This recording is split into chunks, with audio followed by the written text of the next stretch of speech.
Today we are going to talk about these topics. Number 1, empowered leadership. Number 2, how to identify future leaders. Number 3, effective listening. Number 4, what's slipping under your radar. Number 5, 4 questions about leadership. Number 1, it seems that every decade or so there is some new fad that runs through the business world in terms of supervision and in the world of diversity management, downsizing, outsourcing, generational work conflicts and the information age. Things are even more complicated than ever before. No longer does a one-size-fits-all leadership model really work. We can't treat everyone the same and expect that everything will just work out somehow. Managers and leaders must have a framework with which to manage their workers in a way that honors everyone's unique and specific position on the job. Empowered leadership is the way to do just that. Empowered leadership shares the power between management and the workers, thus empowering both groups. Conventional wisdom tells us that when those in power relinquish some of that power by sharing it or giving it to their employees, then they would lose something when actually, they gain. Think about it. When people rule with an iron hand, they generally instill fear in those who work for them. Do you do your best work when you are afraid? I don't know about you, but I will attempt to comply because I want to avoid negative consequences, but it certainly won't be my best work. The absolute best a manager can hope for with coercion is compliance. If compliance is enough, then coercion might work. However, I will gripe and complain and quietly wait for opportunities to get even. I won't have a kind thing to say about my employer, and at every available chance will seek corroboration for how I feel from my coworkers, thus spreading an us versus them mentality. When leaders and managers seek to empower their workers, they will gain their loyalty. Workers want to give their supervisor their best when they are listened to and respected. Without fear, their minds can be creative and innovative. When managers are willing to accommodate special requests and it doesn't interfere with product or service delivery, then their employees will be sure to give back their best in return. Giving away power only increases a manager's power. Now, I am not talking about being a total pushover and only advocating for what employees want. As a manager, you have a twofold job. Number 2, every meeting provides an opportunity to learn important things about the people who attend. Here's what to watch for. Greater than, is it planned? Effective leaders always begin with clearly defined goals and then prepare plans for achieving them. They have the courage to set a direction and then make changes as new information becomes available. They communicate with candor, knowing that people perform at their best when they know what is expected. Thus, did the person who called this meeting prepare an agenda? Was the agenda distributed before the meeting? Did the agenda tell you everything that you needed to know to work effectively in the meeting? If so, this serves as a positive indication of effective leadership planning. Greater than, is it efficient? A meeting is the culminating step in a larger process. It begins by setting goals and preparing an agenda. Then the chairperson should have contacted key participants to inform them of their roles in the meeting, told everyone how to prepare for the meeting, and alerted people who may be asked to accept responsibility for action items. All of this work before the meeting assures that the meeting will progress smoothly, efficiently, and effectively. So, how is the meeting going? Is there evidence of this attention to detail? Greater than, is it logical? Pay attention to what people say during a meeting. Do their ideas contribute toward achieving the goals? If so, this shows that they're working as part of a team to help find solutions. Do their ideas build upon what others just said? If so, this shows that they're paying attention to the dialogue. Do their ideas demonstrate originality, creativity, and knowledge? If so, this shows they're working hard to add value. Effective leaders possess strong analytical thinking skills.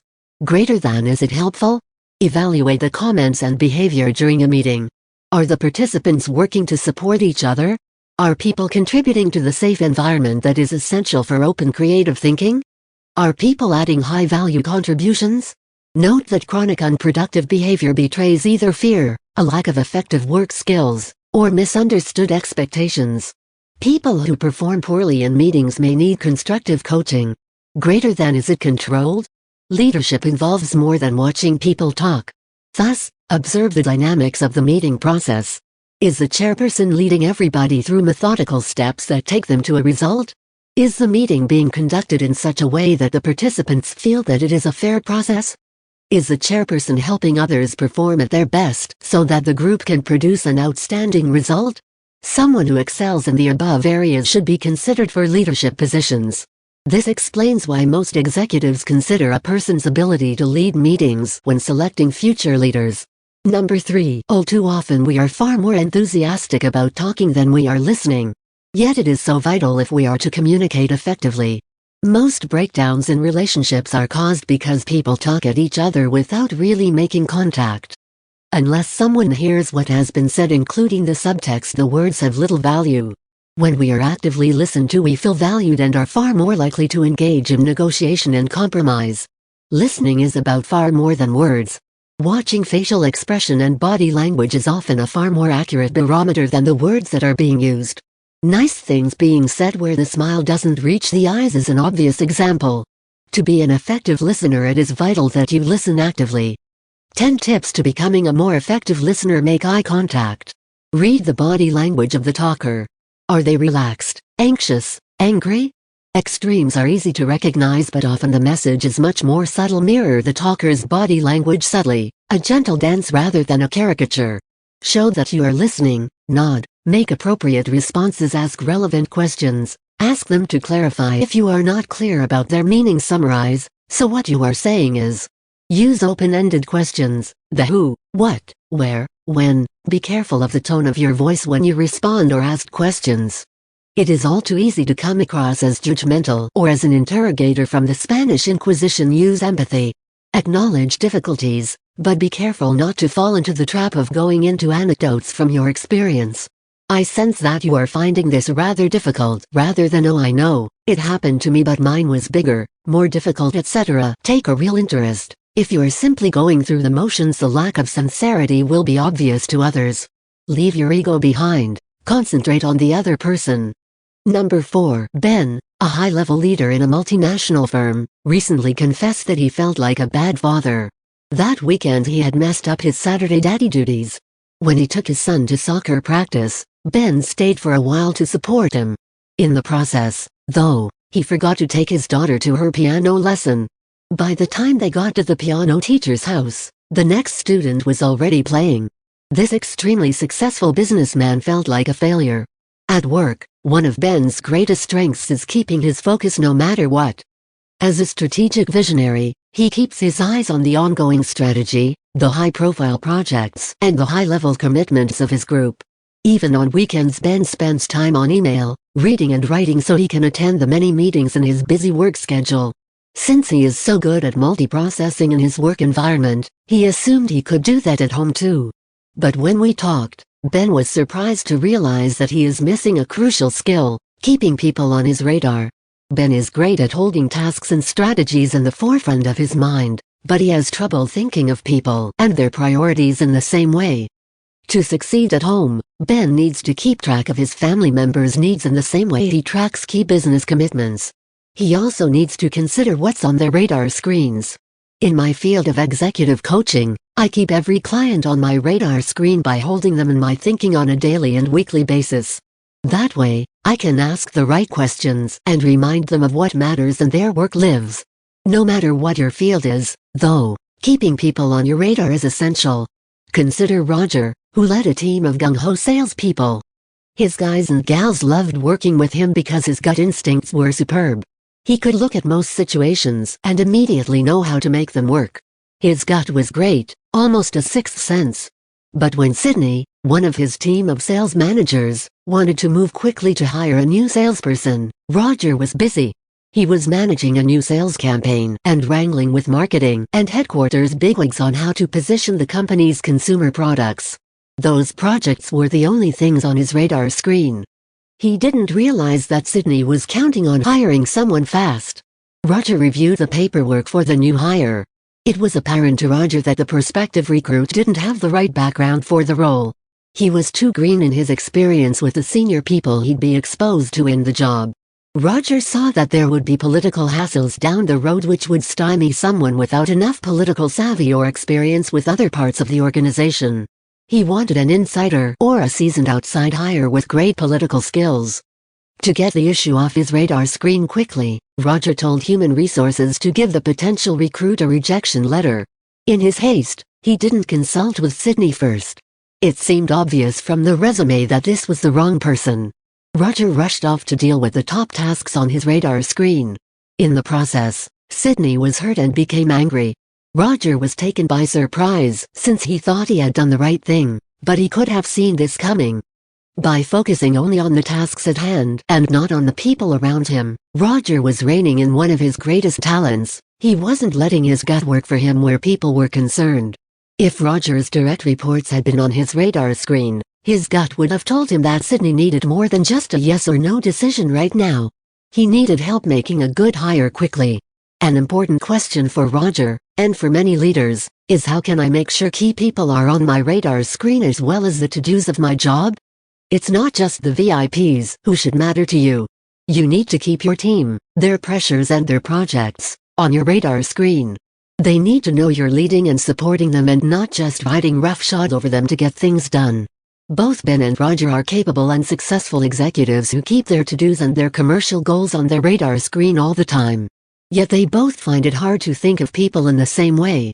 Here are some approaches that help them get people onto their radar screens without bumping off the other big things in their work lives. Take inventory. Who is slipping under your radar? Whether the people you need to keep track of are family members, direct reports or others, simply taking a head count can help you keep them on your screen. Write it down. For each person you need to track, make a brief list of what you think is on his or her radar. Even if you don't remember everything you wrote, just writing it out will help you keep those people and their priorities in mind. It will also tip you off if there is someone in particular who needs extra attention right now. Say it. Before meetings and before making decisions, say out loud what you'd like your impact to be on other people. This approach puts your intentions toward people on your radar screen. Ask others to remind you. At work, your assistants can help you keep track of what's happening with key people. Let them know you want people, not just tasks, to be on your radar. That will empower your assistants to remind you, in a low-key way, when some of your priorities have slipped off the screen. At home, try asking family members to leave you notes in writing when they need to get something on your radar. That will help you remember and will also help your family members articulate their needs and what's important to them. Take just a little time each day, consistently, to put key people on your radar screen. It's worth a 5-10 minute personal update to determine what's on their radar screens so you don't miss out or mess up. The effort will be well worth it. Number 5. I hear 4 questions asked about leadership often. This article gives a short answer to each of these important questions. Why does leadership matter?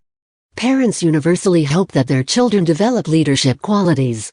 They know that leaders are people who are effective in what they do, are respected by others, and typically rewarded for those skills in a variety of ways.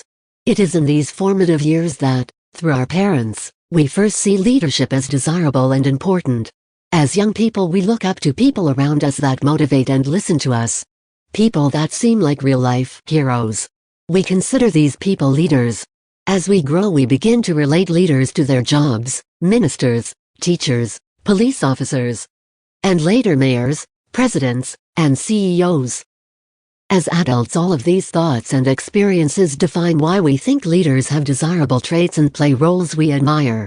All of these experiences and thoughts help us define why leadership matters. It matters because leaders make a difference and can shape the future. It matters because leaders are valued and valuable. In everyone's mind leadership, especially when it is good, matters. What is a leader? A leader is a person who sees something that needs to be done, knows that they can help make it happen, and gets started. A leader sees opportunity and captures it. A leader sees a future that can be different and better, and helps others see that picture too. A leader knows they can't do it alone. A leader is a coach. A leader is an encourager. A leader views change as their ally. A leader is willing to take risks today for something better tomorrow. A leader is a learner. A leader is a communicator. A leader is a coordinator. A leader is a listener. A leader takes a long view, letting their vision keep their daily steps on track. A leader is passionate. A leader motivates and inspires. A leader values results. A leader cares about more than results though. She cares about those who are following her lead. A leader makes a difference in the lives of others. A leader is all of these things and much more. Are people born leaders? Sure they are. I mean, everyone is born, right? You might say that riddle-like answer misses the point. You say the real answer is that some people are truly born to lead. And I would reply that your common statement implies that others aren't born to be leaders. So let's examine that difference of opinion. When people describe someone as a born leader, they typically mean that the person is motivating, a good communicator and charismatic. And it is true. Some people are blessed at birth with more natural ability in these ways. But leaders can be great with different innate characteristics as well. And there is no single small skill set that defines the perfect leader or guarantees success. Everyone is born with a unique set of natural abilities. And all of us can develop skills and styles to complement those natural abilities. Who is a leader? This question on the surface is the easiest question I've asked so far. After all, I've already given some examples. People in certain roles are leaders, whether they've studied for the role, like a doctor, lawyer, teacher or minister. Got elected to the role, like a county councilman, mayor, senator or president. Or worked up through the organization like a supervisor, manager, vice president or CEO. You can ask most anyone the question, who is a leader? And those are the kinds of answers they will give you. They are right, of course. But they are only partially right. Leaders aren't leaders because of a job title. Leaders are leaders because they lead. Which takes me back to my previous question, are people born leaders? Yes, they are. But it isn't just a few that have been handpicked by our creator or random genetics. We have all been picked. Genetics has selected us all. We were all born to lead, in our own way. We may not be the chairman of the board. We may not be the person on the stage. We may not lead with oratory or flair. We may lead by compassion. We may lead by example. We all can lead. We all have the ability to be remarkable leaders. Leadership isn't about position. Leadership isn't about power. Leadership is about potential, your potential. You are a leader. Claim and believe this to be true, for it is. Stake your claim and make a difference in the world around you. Your opportunities for leadership are endless. The rewards are boundless. My answers to 4 questions lead to a question for you. Where will you lead?